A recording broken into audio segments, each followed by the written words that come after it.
on radio, on YouTube, and on your smartphone. This is TTUTA Speaks. We invite all listeners to tune into I-95.5 every Thursday morning at approximately 7:25 for TTUTA Speaks, a program which highlights local, regional, and international issues affecting the education sector. Good morning to all listeners and welcome to TTUTA Speaks. I am your presenter, Barry Joel Desaine. Yesterday was Labor Day. As is customary, the Trinidad and Tobago Unified Teachers Association joined other trade unions in their annual pilgrimage to Fyzabad, where labor concerns were highlighted to the nation. Some of the issues augmented by TTUTA included the UNIMED debacle, in which medical claims now take more than a year to be honored, poor working conditions at many schools, the gross tardiness of the Ministry of Education in treating with teacher-related issues, and the 14-year travesty of the USC teacher graduates who are yet to be upgraded to their rightful rank as teachers. The public should note that many concerns raised by the association are not merely teacher-related issues, but they are also problematic for students, and this is the subject of today's segment. A few weeks ago, at a District Staff Representative Association meeting, several teachers appealed for TTUTA intervention regarding various problems at their respective schools. One teacher spoke of the urgent need for repairs to a broken banister which posed imminent danger to those at her school. Another explained that although a certain section of the school was officially condemned as being unsafe, it continues to be accessible for use.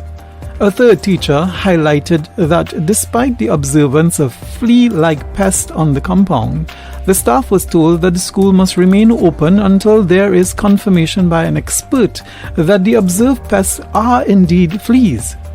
These are a few of many examples of concerns related to the working conditions of teachers which also affect students.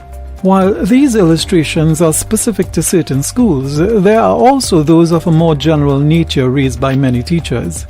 For example, as mentioned in 3 previous segments, high classroom temperatures not only affect vulnerable teachers, but also hinder student learning.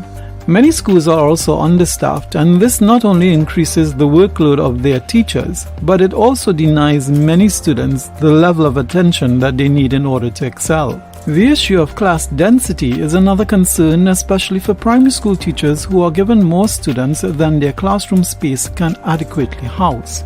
To elaborate, classroom density in US schools range between 25 to 45 square feet per student, with a national average of approximately 35 square feet per student.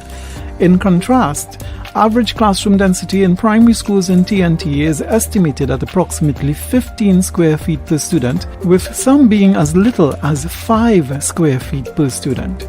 Students, therefore, have less personal space and space for display, teaching aids, and other resources needed to enhance their learning experience. School safety is another major concern for many teachers that can adversely affect students. Overcrowding is a fire hazard. Unleveled walkways and playgrounds that are poorly maintained can cause injury. A stranger with a weapon chasing through the school compound might bemuse young innocent students or even generate excitement in older ones, but the potential to violently lose life or limb is no joking matter.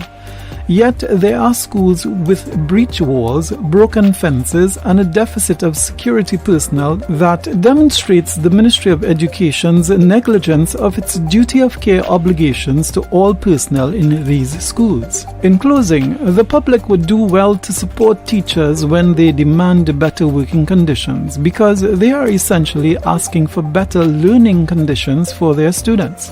When the powers that be fail to adequately address teachers' concerns about their working conditions, it is not just a reflection of how poorly they view educators, but more so how little they value our students. Teachers' working conditions are students' learning conditions. You have been listening to TTUTA Speaks. To contact us, please dial 610-3850. That's 610-3850. Or you may email our president at president@tuta.org. That's president@ttuta.org. Please don't forget to subscribe to our YouTube channel where recordings of interviews, events, and other materials are uploaded regularly. Like us by giving a thumbs up, hit the notification bell, and subscribe.